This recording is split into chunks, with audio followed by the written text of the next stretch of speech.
निधि को विकास से प्यार तो था, पर वो शादी करके उसके साथ गांव में नहीं बसना चाहती थी। मुझे गांव अच्छा लगता है, पर दिक्कत यही है कि मैं वहां रह नहीं पाऊंगी। मुझे वहां के माहौल के बारे में कुछ भी नहीं पता है। अरे माहौल में ढल जाओगी तुम, थोड़ा टाइम तो लो। और विकास गांव में ही रह के ऑर्गेनिक खेती करता है, इतना अलग काम है। और यहाँ शहर में क्या है, कितना प्रदूषण और भीड़ है यहाँ। पर विकास यहाँ आके भी तो खेती कर सकते हैं ना। अरे शहर में एक प्लॉट लेने में जिंदगी भर की कमाई चली जाती है, खेत कैसे लोगे? सोच ले निधि, विकास गांव का है, वहीं उसका काम भी है। तेरे पास कोई नौकरी भी नहीं है, ना ही तुझे कभी काम करना था। ओफो, मुझे कुछ समझ में नहीं आ रहा, मुझे अकेला छोड़ दो। उसी दिन निधि विकास से मिलती है। यार, मेरे सारे दोस्त यही हैं। अरे दोस्त तो गांव में भी बन सकते हैं ना निधि। गांव के लोगों से कैसे दोस्ती कर पाऊंगी? मैं भी तो गांव का हूँ, मुझसे प्यार हो सकता है तो वहां के लोगों से दोस्ती भी हो ही सकती है ना। अरे यार, कंफ्यूजन है बहुत। सोच लो निधि, शादी के मंडप पे छोड़ के मत जाना, वरना दोनों के परिवार की नाक कट जाएगी। अभी बोल दो, पत्रिका नहीं छपाते हैं। निधि के पास तो कोई चारा नहीं बचा। वो विकास से इतना प्यार करती है कि उसे छोड़ भी नहीं सकती। वो विकास के लिए गांव में शादी करके बसने को तैयार हो जाती है। जल्द ही दोनों की शादी हो जाती है। आई होप तुमको गांव में अच्छा लगेगा। मुझे पता है गांव में और शहर में अंतर क्या है, वहां के लोगों की सोच में अंतर है। मुझे पता है कि कैसा लगेगा मुझे।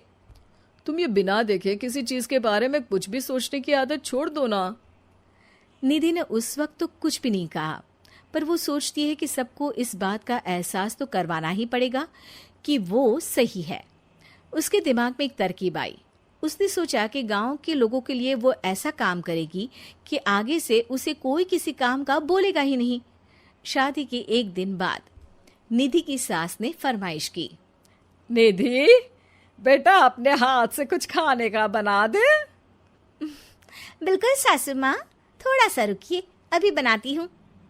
ये सही मौका था निधि के पास ये बताने का कि गांव के लोगों और उसके रहन सहन में कितना अंतर है।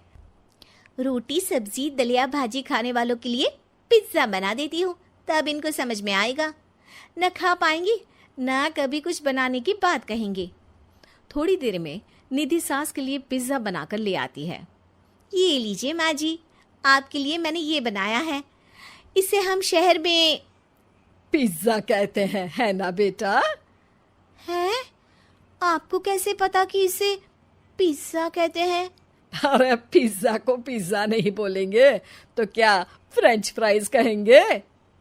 गांव की सास से ये सारी बातें सुन के बहू चौंक जाती है, लेकिन सास एक और ऐसी बात कहती है कि बहू जिसकी उम्मीद ही नहीं कर रही होती है। बहू, इस पिज्जा के ऊपर ओरेगानो मिला दे और थोड़ा चिली फ्लेक्स, मजा आ जाएगा। माँ जी, गांव में रह के भी आपको ये सब कैसे पता है? अरे यूट्यूब, टीवी सब खबर रखते हैं हम भी। इंटरनेट है जहाँ, जानकारी है वहाँ। अरे वाह माँ जी। अरे अभी वहाँ मत बोल, अब जब मैं पिज्जा का फोटो लेके फेसबुक पर डालूंगी ना, तो वहाँ कमेंट में जाकर वहाँ बोलना, ठीक है? ठीक है माँ जी।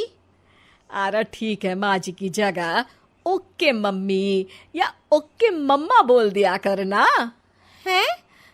ठीक है, मतलब ओके मम्मा। निधि का तो सर ही घूम जाता है। इतना शहरी बर्ताव तो शहर में रहने वाली निधि की माँ का भी नहीं था। वो शाम को अपने पति से पूछती है, विकास, तुम्हारी मम्मी तो काफी कूल है यार। पिज्जा में क्या डालते हैं, फेसबुक पर क्या डालते हैं, सब कुछ पता है उन्हें तो। हमारे बड़े पापा के लड़के रहते हैं शहर में, बस उनके बच्चे आए थे गांव में गर्मी की छुट्टियां मनाने। उन्होंने माँ को एकदम शहरी बना दिया। उनका फेसबुक अकाउंट भी है, इंस्टाग्राम भी है और टिकटॉक बैंड हो गया, वरना वो भी बनाती थी। तभी सास वहां आ जाती है। अरे निधि, मैं तुझे टैग नहीं कर पा रही हूँ, जरा मेरी फ्रेंड रिक्वेस्ट एक्सेप्ट तो कर दे।